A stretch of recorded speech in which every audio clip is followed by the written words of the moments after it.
What's up, guys? It's your man, Donovan Sharpe. Let's do the damn thing. God, I feel stupid as fuck saying that.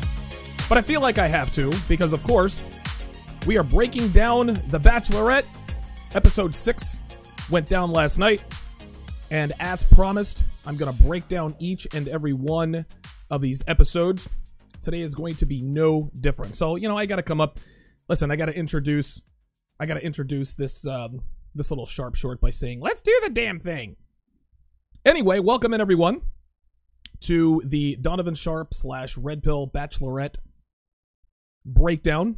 Of course, this year's Bachelorette is none other than Becca Kufrin, or Kufrin, however you pronounce her name, who got dumped by Ari, left at the altar, so to speak.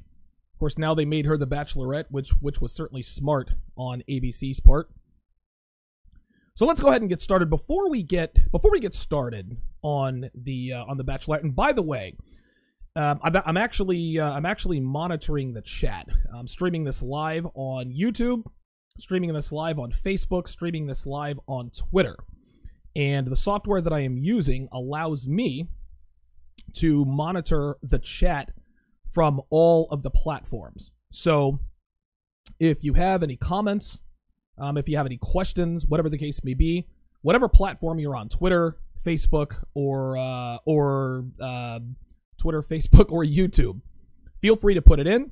I don't have to be monitoring them all at the same time. They all come up on one screen. So again, if you have any questions, if you have any comments, observations, etc., feel free to put your comments in the comment section, and I should be able to get them. Anyway, so before we get started here, let's do a little bit of house cleaning here. I'm going to refer to something that I talked about last night, actually, and I've talked about this throughout my Bachelorette breakdowns. This is the third one I've done in as many weeks. I want to talk a little bit about Rachel Lindsay. As you guys all know, I made the not so bold prediction that Rachel Lindsay is not going to marry her fiance Brian Abasolo. Well, that was solidified this coming week. Or actually, what's today? Tuesday. Today is Tuesday. This was actually solidified yesterday, and probably the week before, when it was announced on ESPN, which of course is owned by ABC, or affiliated with ABC. Bachelorette's on ABC. That Rachel Lindsay would be hosting ESPN's First Take. And for those of you who are not familiar with ESPN's First Take, it's probably the highest rated television show on ESPN. Big time superstars, big personalities, hosted by Stephen A. Smith, Max Kellerman, Molly Kieran. They debate the sports topics of the day. It is the first take of the day. So Rachel Lindsay is now substituting. She is guest hosting for Molly Kieran all week long.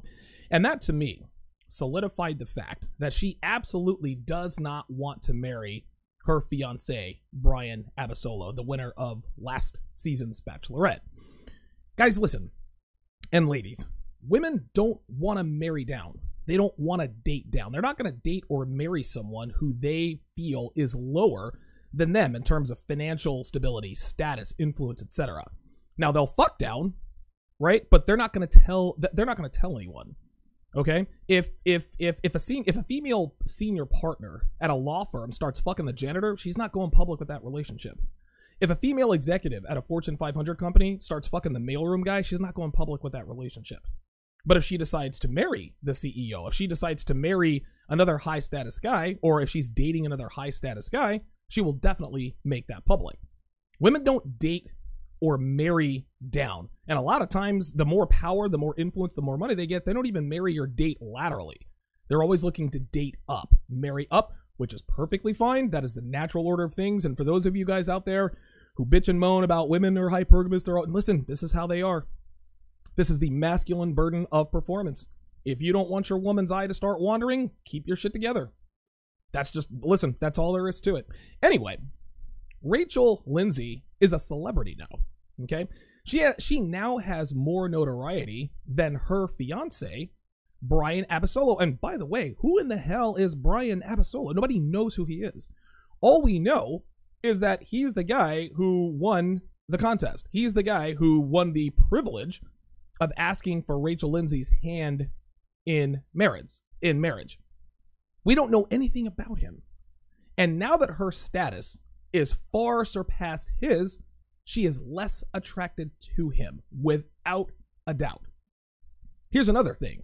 Rachel Lindsay has also dated Kevin Durant. Now, Kevin Durant, again, for those of you who don't know, one of the best players in the league, plays for the Golden State Warriors. Now, Rachel dated Kevin Durant when they were both in college, but they both knew that he was going to be an NBA megastar, and now he is a global star.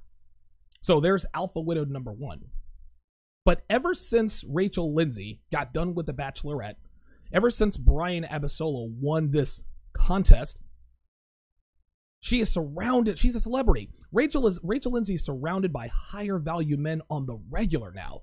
She's always on television. Good Morning America, ESPN, First Take. She's going here doing photo shoots. Word on the street is that she's looking to maybe have a TV career. And eventually I'll probably do a Sharpe short on why she's not going to marry him. But the bottom line is this, guys. Women like being engaged more than they like being married. Every girl wants to get married. No girl wants to be married. Not these days. Being engaged is quite simply a better life. When you are engaged as a woman, all of the questions and all of the excitement. If a woman sees another woman with a wedding ring on, she doesn't really ask her any questions. Oh, she's married. That's the end of the story. But when they see that engagement ring, that's when the excitement begins. When's the wedding date? Where's the honeymoon?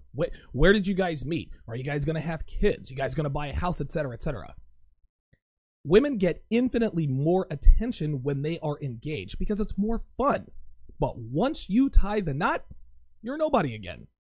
It's not as much fun to be married than it is to be engaged. And being engaged is a standing offer of a lifetime of commitment. All right? And again, so women can say, I'm engaged. I have my engagement ring. What they are showing the world is that a man has committed himself to me presumably for the rest of his life. This is what women want. They want to be chosen. This is why they make a big deal out of getting engaged. It's just a better life. So again, at the end of the day, Rachel Lindsay at this point, she is high on attention. And once she gets married, most of that attention is going to vanish. Not to mention all of her attraction to her fiancé, Brian Abasolo. Listen, you guys mark my words. She is not going to marry that man. But Donovan, they're living together. That doesn't mean shit. That means absolutely shit. Not a chance. All right, so let's go ahead and move on to the breakdown here, shall we? So last night's episode, they flew from they flew from Virginia to Vegas. And if you guys want to check out the breakdown on the Bachelorette from last time, episode 5, scroll through my Twitter feed, hit my website, DonovanSharpe.com. So they get to Virginia, and Virginia's for lovers, blah, blah, blah, blah. And of course, the first thing I'm going to talk about is her one-on-one with Jason. Now, the one-on-one with Jason, it was really no better or worse than anyone's one-on-one. He didn't do anything to put his foot in his mouth. And she had a one-on-one with Leo. We'll get to that here a little bit later on. But Jason has told his friends. There was a part of the show where he's talking to his friends. Or is he talking? Yeah, he's talking to his friends. And he's like, she's everything I need in a woman. She's everything I need in a best friend. Strike one there, my friend. You don't need your woman to be your best friend. Okay? You need your woman to feed you, fuck you, and shut the fuck up. Jason is making the egregious mistake that most men in this country make by looking for a best friend in a wife. No. Your best friends are your homeboys. Your woman is not your best friend. It's not the right dynamic. So Jason, of course, opens up to Becca. He tells her the story about, I think maybe it was his father and someone his father knew had Alzheimer's, or somebody he knew had Alzheimer's. And, he's talking about the emotion. It was really just a bullshit story. He says, well, what that Alzheimer's thing taught me was that you can't take anything for granted. You gotta take it day by day. Ladies and gentlemen, you can almost see the attention draining out of her face. Again, women don't want vulnerability, no matter how much they say they do. Becca steady telling these dudes, be vulnerable. Tell me about your hopes and dreams. Tell me about your fears. And every time they do it, she loses attraction. Jean Blanc did it. He's gone. All the other guys that did it, they're gone. And Jason, his days are numbered. You can count on that. Here's something else that Jason said that rang my alarm bells. He said, I feel safe with Becca. You feel safe with Becca? Are you fucking kidding me with that nonsense? Listen, as a man, you don't need to feel safe with your woman. Your woman needs to feel safe with you. And again, I feel safe with Becca sounds to me like Jason is trying to score points. He knows that Becca is going to watch his sit-down interviews a little bit later on. He knows Becca sees all of this stuff. So again, he's trying to score these brownie points. I feel safe with Becca. Oh, he feels safe with me. No, that's not attractive. You don't need to feel safe with your woman, bruh. Your woman needs to feel safe with you. That's a beta tell. So they go on this date. First, they did some weird, I don't know what the fuck it was, some gothic, happy sadness day, whatever the fuck it was. I didn't pay much attention to it. But then she takes him to a bar where his friends are. And of course, everybody's hugging and, oh my God, oh, we love Rachel, da da da da da. Here's another myth, gentlemen. Your girl being friends with your friends is a fucking myth. Listen, guys, it does more harm than good. The narrative out there is that one of the qualifications of your woman, wife, girlfriend, significant other, etc., if your friends are cool with your girlfriend, then that's going to make the relationship strong. No. It does more harm than good. Your woman doesn't, listen, your friends do not have to be cool with your girl or significant other. It is best to keep them separated. That is a fucking myth. Because guess what?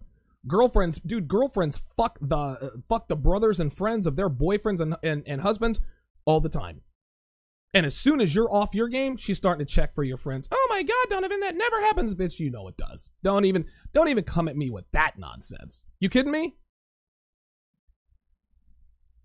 So when people say, well, listen, with whatever girl you pick, bring her by us and we'll screen her for you. Dude, if you've got if you're a man who has red pill awareness, you don't need anybody to screen anybody for you. You can make that judgment call yourself. Keep your girlfriend and your friends separated, especially if she's attractive. My girlfriend is very attractive. Not bringing her around my friends. You fucking kidding me? Love my friends to death, right? But here's the thing, man. I don't trust a steak in a crate with a dog. I don't trust my friends around my woman. Oh my God, Donovan, you're insecure. Nah, bruh. No. Look here. If you don't want to get robbed, don't leave your doors unlocked. That's how that goes. Your friends do not have to be cool with your girlfriend. That's not to say keep her hidden, but dude, no. Keep your friends and your girlfriend separated. That is nonsense. So anyway, his friends, Jason's friends, told Becca, oh, he's husband material. He wants a wife and kids. He wants to settle down and he's looking for the soulmate. He's looking for the one. Listen, man, I feel sorry for all of these guys, but Jason, I really do feel sorry for. He's a good guy, man. And he is exactly the kind of guy that women like Becca would fuck over. She would fuck him over. He's just too good a guy.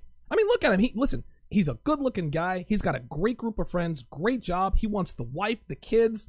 He wants the house. He wants the American dream. He wants what every guy wants. And listen, I don't know the guy because I don't know what happens off camera. But he really does seem like a good guy. Jason is the guy that women like Becca fuck over and then come after when they're 37, 38, 39, 41 years old. Oh, hey, Jason. Listen, I know I fucked you over when I was 23, but I've gotten that out of my system. I see you're making six figures now. I see that you're better looking now than you were when you were back in your 20s. How about we give this another go? Jason is too good a guy. Listen, Jason needs to go to therationalmale.com or donovansharpe.com. Anyway, moving right along.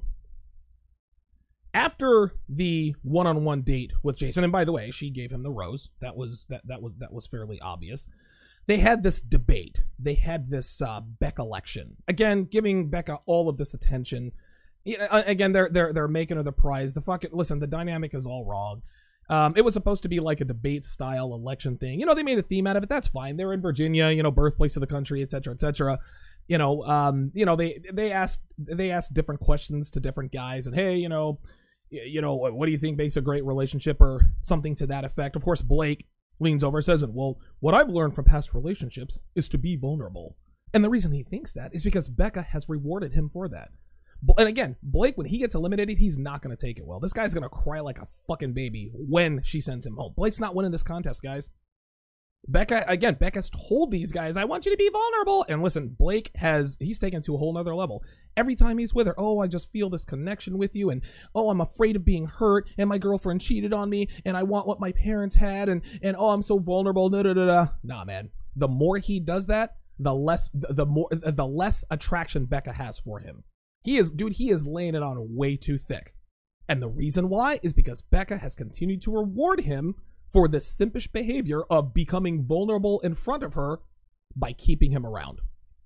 And then, of course, Garrett, and I'll have more on him in just a second, he says, well, what I've learned is that the ladies are always right. Of course, the ladies in the crowd, woo, yeah, whatever, right? That's just how that goes. Anyway, let's go to another element of this particular episode, Chris versus Lincoln. Now, Chris, as we all know, if you've actually watched the last couple episodes, Chris has mentally imploded. He has completely lost control, and we'll get to that in a minute. But Chris and Lincoln, they start getting into it. They're chirping back and forth, blah, blah, blah, blah, blah. And what Chris doesn't understand is that Lincoln is just fucking with him. Lincoln understands that, and Lincoln's 26. He's not, dude, he's there to try to fuck Becca, get his name on TV, whatever. He's not there for the right reasons. Big fucking deal, right? Lincoln's got all the game. Anyway, so Chris and Lincoln get into it, and they're going back and forth, and Chris says to Lincoln, well, listen, if we had a one-on-one, I wouldn't be worried at all. Or if we had a two-on-one, I wouldn't be worried at all, because I'd be sending your ass home. And Lincoln's like, what you talking about? You're not going to send me home, da-da-da-da-da. And you can see the smirk on Lincoln's face because he knows that Chris is now in his frame, right? It was just unbelievable. Chris talks about the fact that he lost 100 pounds and all this other kind of stuff. Dude, Chris just starts trashing dudes. Then he starts talking shit about Lincoln. Well, he played with her heart. Ari played with her heart. And nobody should play with her heart again. And Lincoln's not here for the right reasons. That seems to be the recurring theme. Everybody seems to be saying here for the right reasons. And that's why he, quote, hates Lincoln. Then Chris called Lincoln out on his, quote, malicious and aggressive behavior. Ladies and gentlemen, that is code for I'm not bold enough to be the same. When men shame other men for their tactics on women, they are displaying envy. Oh, I can't believe that she actually fell for that. You're a clown. You're getting all this dinner. No. Chris wishes he had Lincoln's game. He wishes he had Lincoln's panache, his gravitas, his moxie. Chris has none of those things. He has absolutely none of those things. Then he's bitching to the guys, and he called me names, and what else did he say? Oh, he asked me, you just body, like, I think Lincoln called him a fat ass, which was funny as fuck. He's like, did you just body shame me? I used to be 300 pounds, and I lost all this weight. No. Dude, Chris feels sorry for himself, man. And Becca's attraction by the minute, and she's watching all this in the back, right? Of course she's watching this. She is losing attraction every minute of every day. But here is where Chris, he not only reveals himself to be a fucking coward, and we know this because of what he did on night number 1, and we'll get to that in a second, but Chris is a fucking coward. This dude says to Lincoln, because now Chris is getting upset because Lincoln is winning this verbal joust. He says, if you and I were to get into a fight, I'd destroy you. Dude, come on. Dude, listen, man. You guys know what Lincoln looks like. He's probably 235, 240 pounds of solid muscle. He might be 6% body fat. Lincoln would make absolute mush out of Chris's face. He said, if we were to fight, then I'd destroy you. And then he says to Lincoln, he was like, blah, blah, blah, blah, blah. He's like, well, then shut the fuck up. You could see the anger in Lincoln's face. Lincoln wanted to reach over and fucking choke this dude out. Chris, ladies and gentlemen, Chris has what I call camera muscles. Chris knows that you can't get in a fight on The Bachelorette, or you're going to be charged with a crime, kicked off the show, you're going to be shamed, blah, blah, blah, blah, blah, not to mention the fact that you're probably going to be arrested. That's, assault, aggravated assault, whatever. Chris would not talk to Lincoln like that if they were outside alone. You understand what I'm saying? The only reason, like you don't tell another man to shut the fuck up, who is bigger and stronger than you, obviously, unless you knew you had some sort of protection, some sort of halo of protection. Dude, Chris is a fucking coward. I remember I was at a grocery store, and I've told this story several times, And the girl at the cash register, she's taking forever. And I'm like, listen, I got places to be. Can you speed it up? And this little fucking grocery dude, he was maybe 16, 17 years old, probably his summer job. 110 pounds soaking wet. He says to me, I'm 6'1", 235. He says, you don't have to talk to her that way. I looked him right in the eye. I said, stay out of this, Junior. This is not your issue. I looked him right in the eye. The only reason why that kid said that to me at that moment is because he knew that I can't come over there and break his ass in half like I wanted to do. Right? He has crowd muscles. People are all confrontational when there's a crowd. It's the same with Chris. He knows, listen, this son of a bitch knows damn well that Lincoln would break his ass in half. He knows this. He's talking all this shit. Told him to shut the fuck up. Lincoln did shut the fuck up, but only because only to keep himself from fucking throttling this son of a bitch. Chris is a fucking coward for that nonsense. Listen, I got mad watching it. I remember thinking, dude, like, Lincoln's arms are bigger than your fucking legs, dude. Then, of course, later on, he says, Lincoln's a monster. He eats 12 eggs a day, so his cholesterol is way up there. So you want us to believe that you were concerned with Lincoln's A1C. Is that it? What he did then, that's the equivalent of saying, that dude is jacked. I wish I was, so I'm going to shame him for eating more protein to sustain his muscular stature. Gentlemen, that is a big-time beta tell. You talk shit about other men, man. Any man, what the fuck is up with that car anyway? He doesn't need that car. What's up with all those tattoos? Fuck that. He's a beta simp. He doesn't need those tattoos. He's all jacked and da-da-da. He eats 12 eggs a day. Nah, man. Any man who hates on other men is a fucking simp of the highest order. So, Becca left the debate, going back to the debate. She left the debate feeling frustrated. She said, well, what the fuck did you expect, Becca? It's a debate, right? Like, they're going to talk shit about each other. So now Lincoln does the simpish thing. He goes to Becca and he starts to gossip. And, Chris said this and Chris said that. I feel like my life is threatened. Dude, your life's not threatened. You're just trying to stir up drama, trying to get somebody kicked off, right? Now you can see Becca starting to lose attraction for Lincoln. Listen, Becca's pussy got wet for Lincoln. She wanted to fuck Lincoln in the worst way. But this is now the second time Lincoln's gone to her with some nonsensical drama. Oh, he threatened me and I feel like my life was threatened. Da da da da da. You can go back and watch the episode. You could see the attraction literally drain out of her face.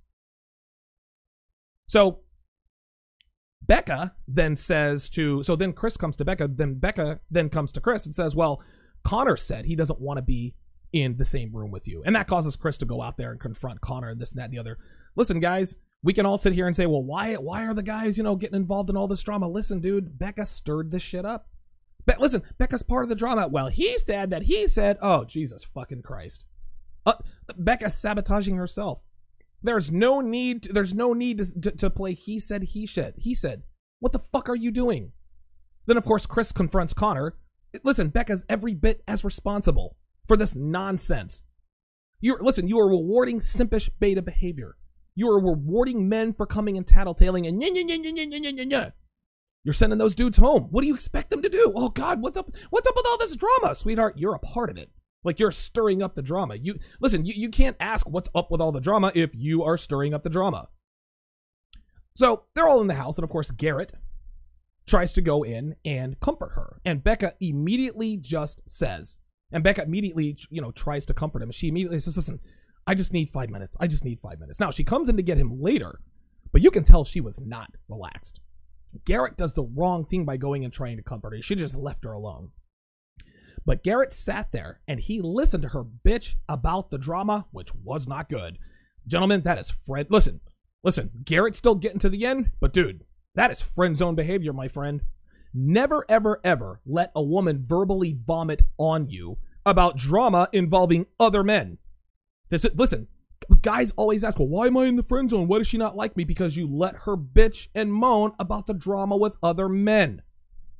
Garrett wasn't getting any tongue from Becca because she was not relaxed. Guys, listen, man. Women are never receptive to sexual escalation unless they're relaxed. Whether or not that was Garrett's intention doesn't matter. She wasn't relaxed. Dude, like, you're not going to play the hero and come in there and try to, and try to comfort her. Dude, let her figure that out for herself. Don't come in there and try to be the fucking hero. Don't try to be the fucking the Captain Save-A-Ho. Detire73 on Twitter says Becca is manipulative. Well, listen, all women are manipulative, so, you know, I would certainly agree with that.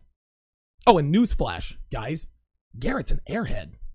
Listen, man, it's taken me all this time to figure this out, but Garrett doesn't really seem too bright. He seems outdoorsy. He's got the all-American guy look. He's an outdoorsman. He really seems like a dumbass. He seems like an airhead. He doesn't really seem that intelligent. I could be wrong, but I doubt it. Garrett is an airhead. Listen to the way he talks. I hadn't really paid attention to it until he actually got some one-on-one time with the cameras, I guess the post interviews or whatever, but Garrett's an airhead, man. He is not too bright. So then later on in the night, she lets Garrett go. Garrett goes back and he's letting everyone know, listen, man, like whatever you said to her, Chris, she's in a fucked up state of mind. Like that's what happened. So later on in the night, she goes and she gets Colton. Now, Becca doesn't mention, as far as I remember, I could be wrong. Let me know if I'm wrong in the chat, but Becca doesn't really mention any of the drama to Colton. She asked him, how did we get from that? Like, we had a really good one-on-one, da-da-da-da-da-da, right? Like, she actually said this, well, how did we go from this really, really good one-on-one to all of this drama? How do we get there from here? Guys, she's asking him the questions. He's not asking her questions. She's asking him questions. She's looking for validation. She's looking for confirmation. She didn't talk with the drama about Colton, guys. And surprise, surprise, Colton got the date rose. Or he got the rose. Of course he did. He's the hottest. He didn't do shit. All he did was sit there and look at her and kiss her. That's all he had to do. So I'm going to go ahead and declare it right now. You heard it here first. Ladies and gentlemen, Colton's your winner. And it's not even close. Listen, Becca's not choosing with her mind. She's choosing with her vagina. Okay? Dude, listen, Colton's the hottest. He's a pro football player. He's got the all-American guy. Look at him. Look at him on the screen. He's got the baby blue eyes. He's got the cute male pattern baldness going on, right? He loves kids. He loves animals. He has a foundation, and he's pre-selected. That's right, y'all. He fucked Tia. And it was funny because when Colton told Becca about this, okay, she tried to make it sound like it was a deal breaker. Oh, I don't know if I'm going to be able to do this if he's not here for me. But all she could think about him on that group date was him. And she said as much. She's like, I'm here with all these great guys, but all I can think about is Colton. Now, in the real world, Becca would not have had to have hidden her arousal. Okay? I mean, if this had happened in the real world off the camera, listen, I fucked her friend. Yeah, she would have expressed a little bit of disdain for it, but guess what? She would have sucked his dick that night. Pre-selection is a vagina wetter. But on TV, she has to be, OMG, I don't know if he's here for me for the right reasons. And Colton didn't even have to come up with a good explanation to convince her to keep him. He just had to say, I'm here for you. And in the end, Becca swallowed the bullshit and loved the taste. She was never sending him home. But in order to save face, like all women do, she had to make it seem as though she was actually bothered by him fucking Tia. Now, she was bothered, all right, but not in the way most people think. But Colton is your winner because he's got it all. He's got everything. Garrett's an airhead. He'll be there in the end, but Colton is your winner, gentlemen. So, of course, in the episode, you know, Wills ends up telling her that he's falling in love with her, which means that he is probably going to go home sooner than later.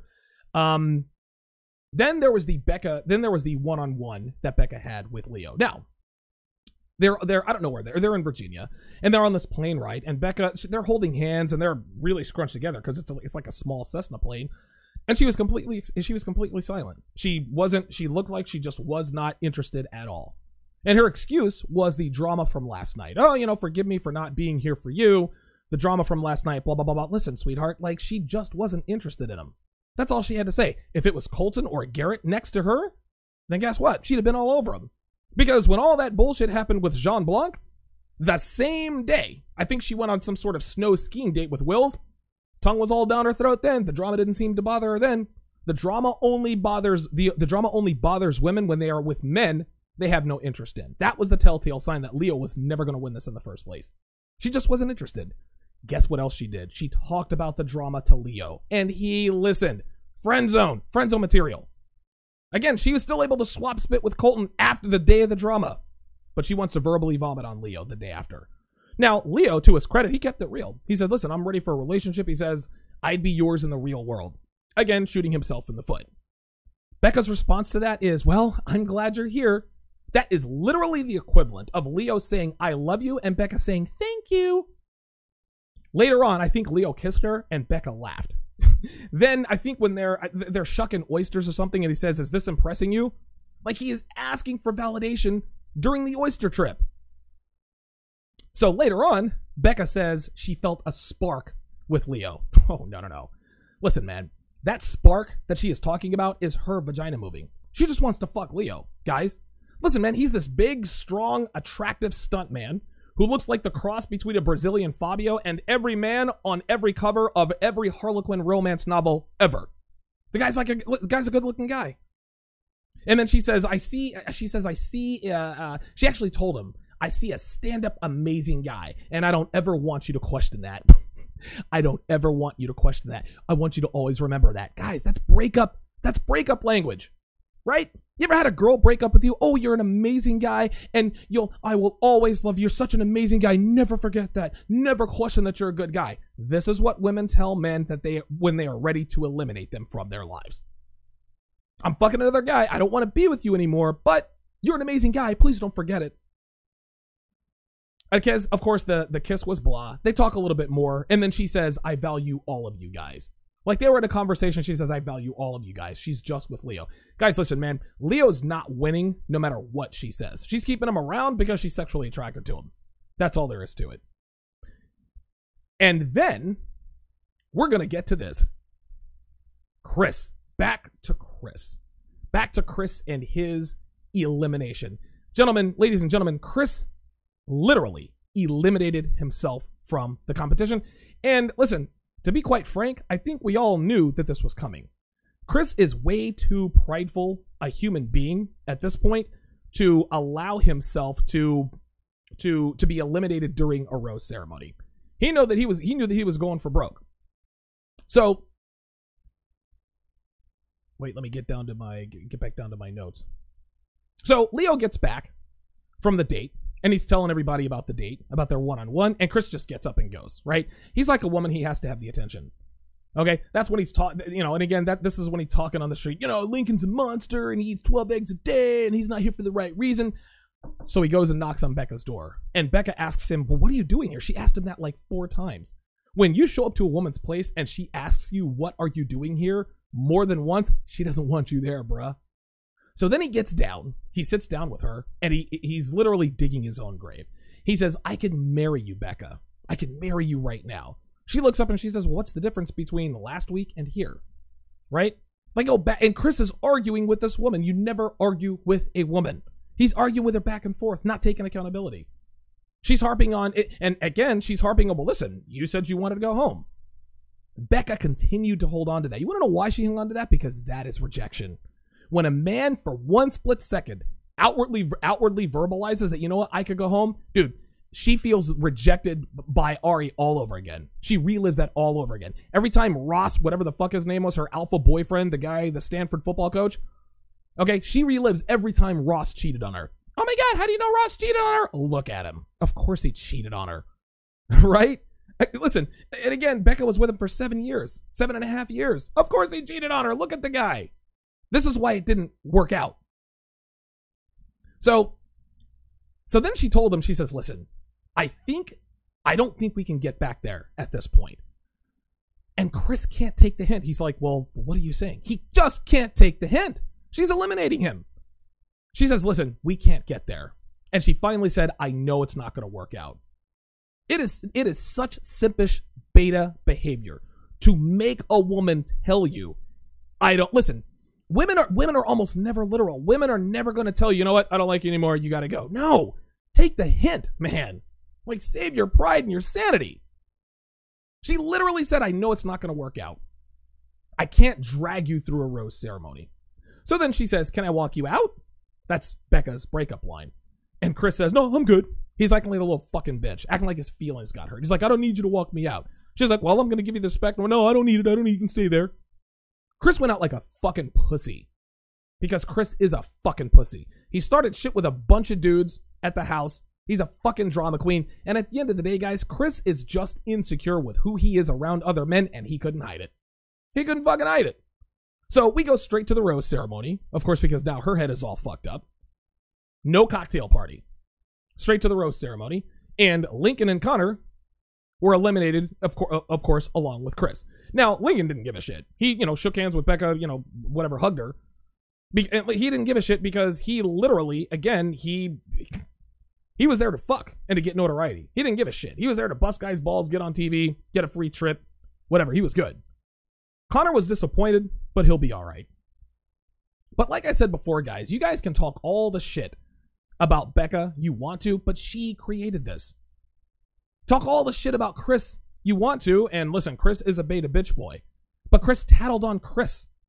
He went to Becca the very first night and said, well, listen, I got a text from a girl who used to fuck with Chase and said that he's this and he's a bad guy, da-da-da-da. He's not here for the right reasons. Becca eliminated Chase but kept Chris around. Becca rewarded him. She rewarded him for that simpish white knighting behavior by keeping him. She sent Chase home the first night. Becca is rewarding simpish behavior. Of course dudes are going to simp. Of course dudes are going to tattle on each other. That's how this works. Let's go to the chat here quickly. Kroll Sabisky says, with all this marriage buildup, women go gaga and turn into stupid children. Agree. Also says, women aren't interested in marrying a man. They're interested in being associated with an artificial and idealized construct of their idea of a man. Listen, women want to get married. They don't want to be married, right? They like all the pomp and circumstance. They don't like the commitment. Okay, Kroll said the same thing twice. Got it. Very good. Very good. Becca's drying up.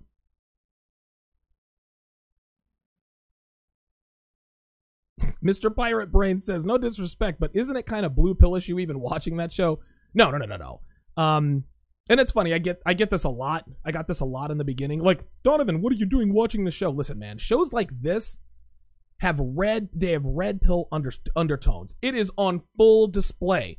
Any man who doubts the validity of the red pill, anyone who doubts the validity of the red pill breakdown on the real sexual dynamics between men and women, watch shows like this.